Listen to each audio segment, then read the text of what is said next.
You probably have too much cash sitting in a savings account right now, or too little, and you genuinely don't know which one it is.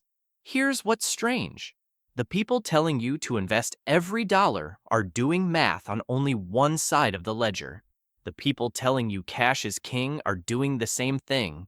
Almost nobody runs both columns. And until you do, you can't actually answer the question that matters. Is the money sitting in your account working for you or just costing you? I'm going to show you exactly how to run that math. And I'm going to tell you about a guy who waited for the perfect moment to invest his cash, held $180,000 in dry powder for over a decade, and watched it cost him $250,000. I'm Toby. This channel is real personal finance for normal people. No fluff, no fantasy returns, just what the math actually does over time. If that's what you're here for, hit subscribe. Let's start with the cost side, because the way most people calculate it, they're doing it wrong. And that mistake leads to decisions that are just as bad as holding too much. The standard pitch from the deploy everything crowd goes like this. The S&P 500 has returned roughly 10% a year historically. A high-yield savings account pays you a little over 4% today. So every dollar you keep in cash is costing you somewhere around 6% a year in foregone returns. Hold $50,000 in cash for a decade and you're missing out on tens of thousands of dollars. That math is real on a long-run average. What the pitch leaves out is the shape of the returns underneath that average. The 10% annual return on the S&P is an average across roughly a century of data. And averages hide what the year-to-year experience actually looks like. The S&P 500 has been negative in about 1 out of every 4 years going back to 1928. In those years, you don't pay any drag for holding cash. You collect it. Cash beats stocks by roughly 40 percentage points in 2008. Cash beats stocks by about 20 percentage points in 2022. There are similar years scattered through the historical record. The drag is real over a multi-decade horizon. It is nothing close to a steady annual bleed. The other thing the standard pitch leaves out is inflation. A 4% yield with inflation running around 2.5% leaves you with roughly 1.5% of real return. Slow growth, but you're not bleeding either. So the honest framing of the cost side is this. Over a long horizon, the average drag on cash relative to stocks is real, somewhere in the 4 to 6% range nominally. But you don't actually pay that drag in any predictable, even way. A quarter of the time you're collecting. The rest of the time you're paying. And the pitch from the deploy everything crowd treats the average as if it were a guaranteed monthly bill, which it isn't. There is a second cost almost nobody talks about though. And I've watched it play out in 2 or 3 friends. When you carry a lot of cash, you start telling yourself that you're already doing the responsible thing. Your 401k contribution rate stops climbing. Your IRA gets maxed less consistently. You feel like a careful person because there's a big number in your savings account. Meanwhile, the tax-advantaged retirement space you let expire each April is gone forever. Call this the comfort drift. It doesn't show up on any spreadsheet.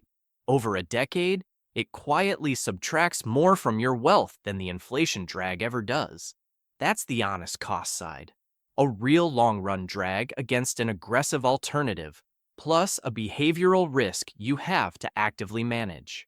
Here's something nobody puts in these videos. The average American household keeps $8,000 more in cash than it did in 2019. We are collectively holding record amounts of money in accounts earning next to nothing. And most people have no idea whether that's smart or a slow-moving disaster. Let's find out which one it is for you. Now, let's run the other column. Here's what's been bothering me about this entire debate. The benefits of holding cash are usually described in language that's so vague, it sounds like a life coach wrote it. Optionality, freedom, agency. I want to put dollar figures on those words. Because when you actually do, the math surprises you. I'm going to show you 3 specific scenarios where a cash position outperformed a fully invested one by enormous margins, and none of them involve a stock market crash. The first thing cash buys is the ability to close fast on a transaction, and the data here is sharper than most people realize.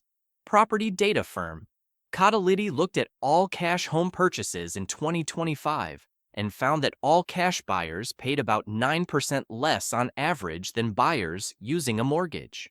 That's up from 4% in 2021. On a $400,000 home, 9% is roughly $36,000 saved on a single transaction. The seller takes less money because cash closes in days instead of weeks, and there's no risk of the deal collapsing at the financing stage. That same dynamic shows up everywhere. There's a motivated seller, a neighbor offloading a used car who needs the money by Friday, a small landlord trying to sell a rental property quickly, a friend closing a side venture who needs the capital out by month end. In all of those situations, certainty has a price, and the buyer who can write a check captures it.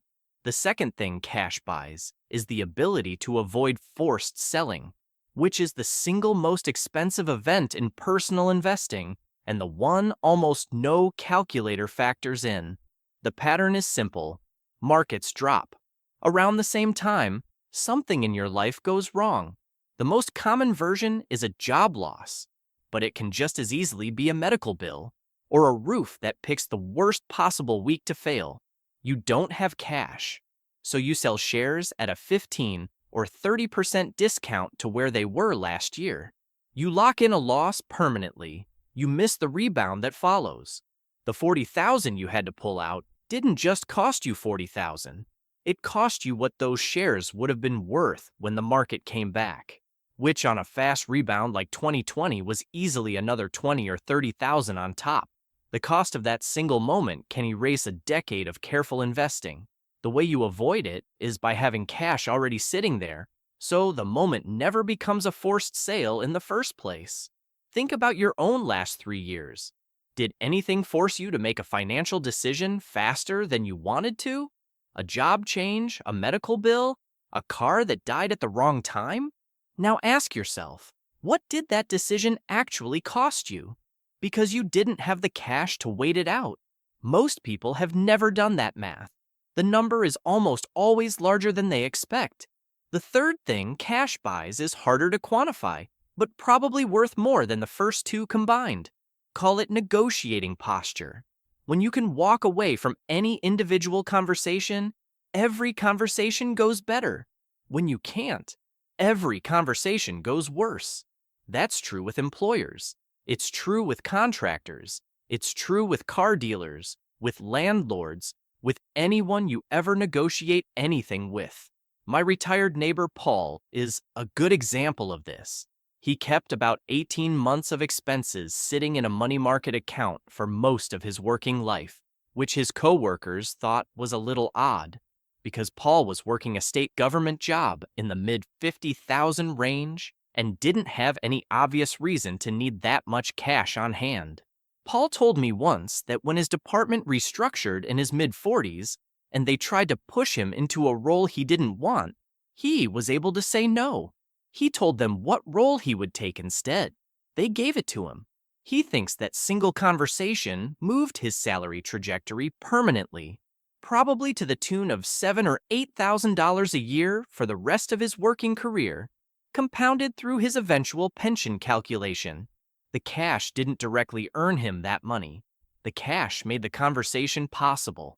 Without it, he would have taken the role they offered him and never known there was a better version. Now multiply Paul's one conversation across a working life. You push back on a contractor quote you'd otherwise just take, because losing the negotiation wouldn't actually hurt you. When a lowball offer comes in, you have the patience to wait for a better one instead of grabbing whatever's on the table because you have to. An unexpected bill lands, and you cover it in cash instead of carrying it on a credit card at the current average rate of about 24% for the next 8 months. Each of those decisions feels small in the moment, The compounding effect of making thousands of them from a position of strength instead of fear is enormous. And it's the part of this conversation that conventional finance content has no idea how to value. I want to stop here for a second and be honest with you. Everything I've just described, the negotiating posture, the avoided forced sale, the cash purchase discount, I've seen each of these play out in real people's lives. I've also watched what happens when someone holds cash for too long. And this next part is the piece of this conversation that almost nobody on YouTube is willing to say. A few years ago, I used to commute occasionally with a guy I'll call Greg. Greg was maybe 10 years older than me, worked at a healthcare company, made decent money, and had been convinced from around 2010 onward that the stock market was overvalued and a major crash was coming. He kept roughly $180,000 in cash waiting for the right moment to deploy. I lost touch with Greg for a few years. When I ran into him again, pretty recently, the subject came up. He still had most of that cash. He'd put a chunk to work in March 2020 when the market dropped, but only about a third of his pile, because he was sure the bottom wasn't really in yet. The rest sat there through the entire recovery. If Greg had simply put that $180,000 into a broad market index fund back when he started this strategy and never touched it, it would have been worth somewhere north of $500,000 by the time we caught up. Instead, after his partial deployment in 2020, he was sitting closer to $300,000. The patience cost him roughly $250,000 across about a decade. The lesson isn't that Greg's instinct was wrong. The lesson is that an offensive cash position is only useful if you actually deploy it. Cash held in case of an opportunity becomes wealth-destroying if the opportunity never comes, or if you let perfection be the enemy of action. Greg was waiting for the bottom. The bottom doesn't ring a bell when it arrives. Most people, including Greg, including me, cannot reliably identify it in real time. So the cash defenders are right that having dry powder is valuable. There's a hidden requirement they tend to skip, which is that you actually have to use it. If you're going to hold 30 or 50 or 100,000 in cash for opportunities, you need to be honest with yourself about whether you're the kind of person who will actually pull the trigger when the moment shows up. Some people are, some people aren't. Knowing which one you are matters more than knowing the theoretical right amount. So where does that leave you? Here's the question I want you to actually answer right now. Do you know your real stripped-down monthly survival number? Not what you spend, what you need to not go into debt if everything goes sideways at once? Most people have never calculated that number, and it's the foundation of everything that follows. Let me walk you through it, and then I'll tell you exactly how much to hold on top of it based on your specific situation.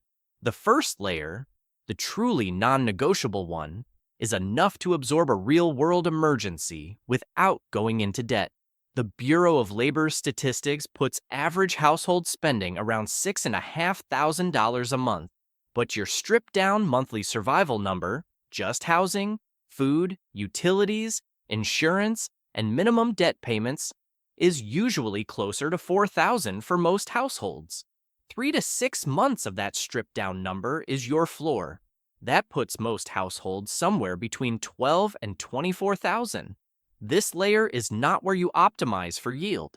It's just supposed to exist and to never be touched, except when something actually goes wrong. The second layer, beyond that floor, is where the conversation gets interesting, and where almost everyone settles in the wrong place. The right number depends on 3 things about your specific situation. How stable is your income? A W-2 employee with strong benefits at a stable company can hold less than a self-employed person, a commission salesperson, or someone in a layoff-prone industry. The harder it is to replace your income quickly, the more cash you need behind you. How far are you from retirement? Someone 20 years from the end of their working life can hold less cash than someone 5 years out. because the time you have to recover from a bad event is much longer at 35 than at 60. And Hugh? The Greg test. Whether you actually deploy cash for opportunities or just sit on it. If you're a deployer, holding more cash makes real sense because you'll actually use it. If you're a hoarder, the extra cash will just sit there and cost you the drag. For most stable W-2 households in their 30s and 40s, the honest answer is somewhere in the range of 6 to 12 months of stripped-down expenses, plus whatever specific opportunity capital you actually plan to put to work in the next 2 or 3 years. For most people, that comes out to somewhere between $20,000 and $70,000 total in cash. Not more, in most cases. The bigger numbers some creators throw around, 2 or 3 years of expenses, are usually right for self-employed people, late career people, or people with specific deal-making in their financial lives. They are not right for everyone. One more thing before I wrap this up, and this is the part most people skip.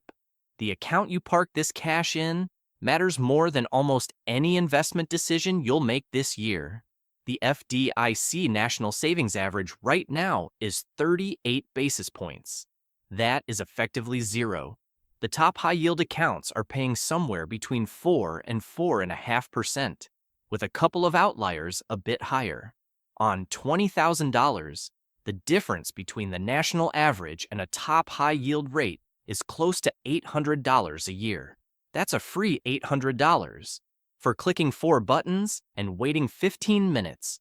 Once you've decided how much, the where is simple.